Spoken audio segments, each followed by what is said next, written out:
ہم سب سے کبھی نہ کبھی کوئی غلطی ہوتی ہے، لیکن کیا کبھی یہ سوچا ہے کہ انسانیت کی سب سے پہلی غلطی کے بعد معافی کا راستہ کیسے کھلا؟ آئیے آج اسی کہانی کو سمجھتے ہیں، ایک ایسی کہانی جس میں ایک بھول ہے، ایک گہری ندامت ہے اور اللہ کی وہ رحمت ہے جس کی کوئی حد نہیں۔ تو یہ کہانی صرف تاریخ کا ایک واقعہ نہیں، بلکہ یہ ہم میں سے ہر ایک کی زندگی کا عکس ہے۔ یہ ایک گناہ کی، پھر اس پر کی گئی توبہ کی اور اللہ کی بے پناہ رحمت کی داستان ہے۔ یہ حضرت آدم علیہ السلام کی کہانی ہے۔ ہماری کہانی کا آغاز ہوتا ہے جنت کی پرسکون اور خوبصورت وادیوں سے۔ ذرا تصور کیجئے ایک ایسی جگہ کا جہاں کوئی کمی نہیں، کوئی غم نہیں، ہر طرف بس اللہ کی نعمتیں ہیں اور مکمل سکون ہے۔ اس بے مثال جنت میں حضرت آدم کو ہر چیز کی آزادی تھی، ہر نعمت ان کے لیے تھی، سوائے ایک چیز کے۔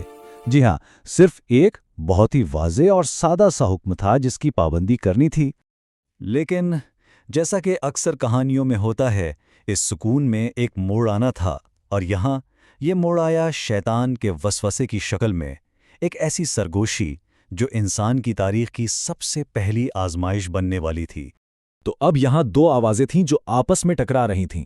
ایک طرف اللہ کا بالکل صاف اور سیدھا حکم تھا، اس درخت کے قریب مت جانا، اور دوسری طرف شیطان کی ایک میٹھی پرفریب سرگوشی جو ہمیشہ کی زندگی اور کبھی نہ ختم ہونے والی بادشاہی کا جھوٹا وعدہ کر رہی تھی۔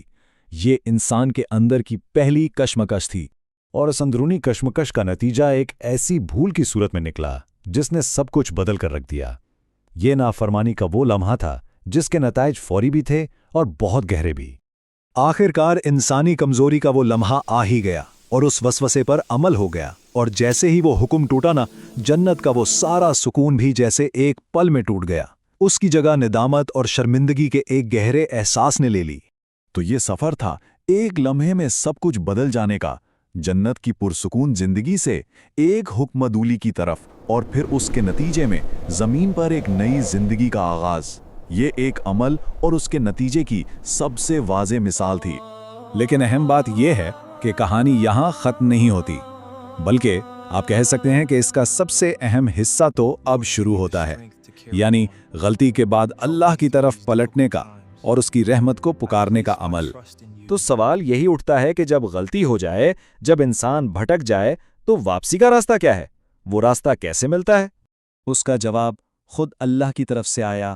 اس نے حضرت آدم کو وہ الفاظ سکھائے جن سے معافی مانگنی تھی۔ یہ دعا تھی: اے ہمارے رب، ہم نے اپنی جانوں پر ظلم کیا، اور اگر تو نے ہمیں معاف نہ کیا اور ہم پر رحم نہ فرمایا تو ہم ضرور نقصان اٹھانے والوں میں سے ہو جائیں گے۔ اور بس ان الفاظ کے ادا ہوتے ہی اللہ کی رحمت جوش میں آئی، توبہ قبول ہوئی اور معافی عطا کر دی گئی۔ سب سے اہم نقطہ یہی ہے کہ ندامت کے آنسوؤں کے بعد رحمت کی بارش ضرور ہوتی ہے۔ تو پھر اس عظیم داستان سے ہم اپنی زندگیوں کے لیے کیا سیکھ سکتے ہیں؟ آئیے اس رحمت بھرے پیغام کے کچھ بنیادی اسباق کو سمجھتے ہیں۔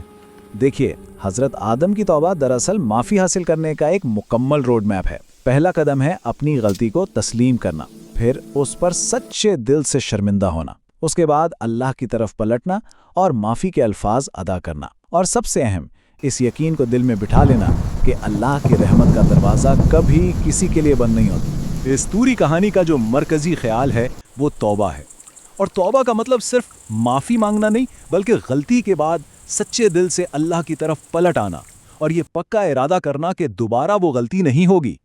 یہ ایک نئی شروعات کا وعدہ ہے، اور یہی نجات کی اصل بنیاد ہے۔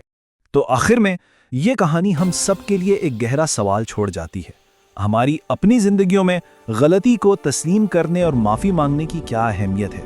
یہ امید اور رحمت کا وہ پیغام ہے جو ہمیشہ انسانیت کے ساتھ رہتا ہے۔